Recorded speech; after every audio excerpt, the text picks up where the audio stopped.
అనంతరం AP assembly కార్యకలాపాలు తిరిగి ప్రారంభమయ్యాయి. ప్రస్తుతానికి సీఎం చంద్రబాబు నాయుడు మాట్లాడుతున్నారు. లైవ్ లో చూద్దాం.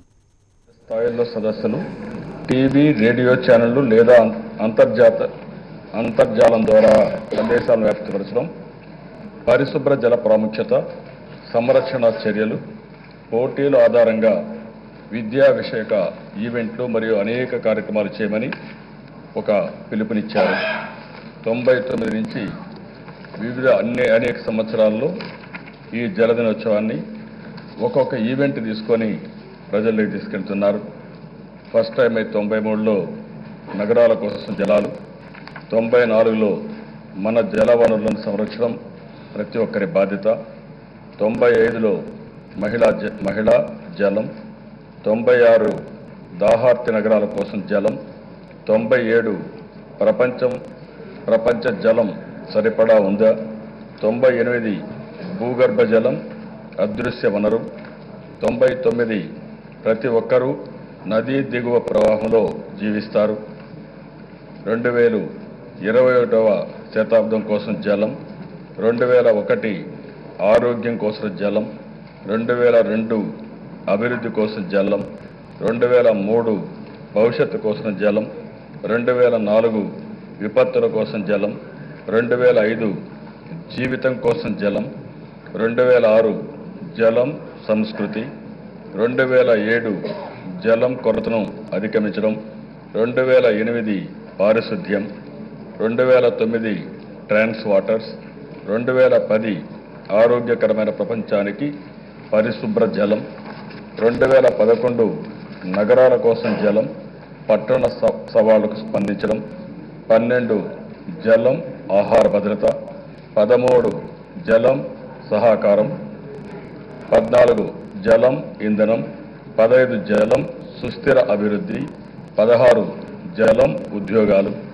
17 సంవత్సరంలో ఈ సంవత్సరం జలం వ్యర్థ జలం అంటే వాటర్ అండ్ వేస్ట్ గురించి ఈ సంవత్సరం ఒక సబ్జెక్ట్ తీసుకొని ఒక ఇతివృత్తం కింద ప్రజల్లోకి పోవడం కోసం ఈ కార్యక్రమాన్ని తీసుకున్నారు. అంటే గడిచిన అన్ని సంవత్సరాలు అతి ముఖ్యమైన సమస్యను తీసుకుని ప్రజల్లో ఒక అవేర్నెస్ తీసుకొచ్చి తద్వారా నీటి ప్రాముఖ్యత చెప్పడమే కాకుండా ఈ నీటి సమస్యను ఏ విధంగా ఎదుర్కోవాలనో ప్రజల్లోకి యూఎన్ఓ తీసుకెళ్తున్నారు.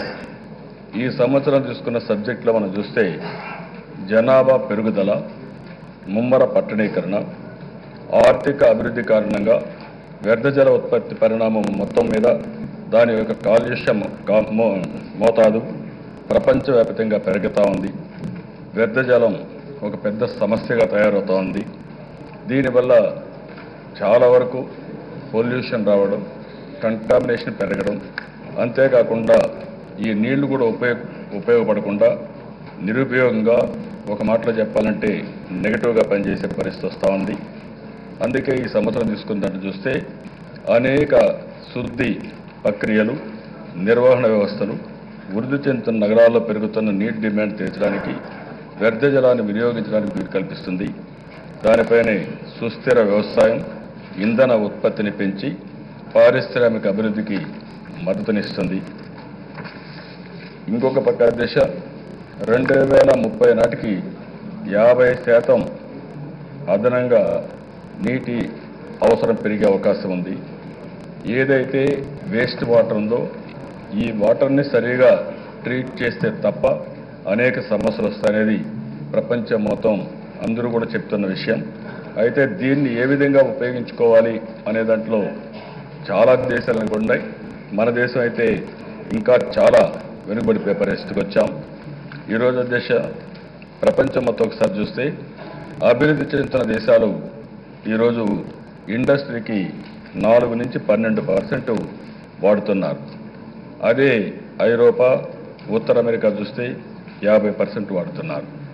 రాబోయే 10-20 సంవత్సరాల్లో ఇంకా ఇది 5 రెట్లు పెరుగుతుందని ఒక అంచనా కూడా వేసే పరిస్థితి వచ్చింది. అందుకనే ఈరోజు మనందరం కూడా ఈ అసెంబ్లీలో ఆలోచించాల్సింది ఏ విధంగా మనకుండే వాటర్ని సద్వినియోగం చేసుకోవాలి, అంతేకాకుండా ఏ విధంగా వేస్ట్ వాటర్ను కూడా సద్వినియోగం చేసుకోవాలి ట్రీట్మెంట్ ఇచ్చి, ఎక్కడా పొల్యూషన్ లేకుండా చేయాలని మనం ఆలోచించాల్సిన అవసరం ఉంది. భగవంతుడు మనకు వర్షపు నీరు ఇచ్చారు.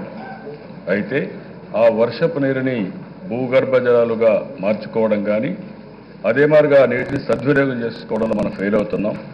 ఇంకొక పక్కన చూస్తే ఏదైతే వేస్ట్ వాటర్ అనేది ప్రపంచం అంతా ఉంటుంది, ఇండస్ట్రీలో వస్తుంది. అదే మాదిరిగా మనం ఎవ్రీడే వాడే కనీస అవసరాల కోసం వాడే నీళ్ళన్నీ కూడా వేస్ట్ వాటర్ కింద వస్తాయి. కానీ ఈరోజు కొన్ని దేశాలు ఈ వాటర్ని కన్వర్ట్ చేస్తున్నారు. ప్రస్తుతానికి ఏపీ సీఎం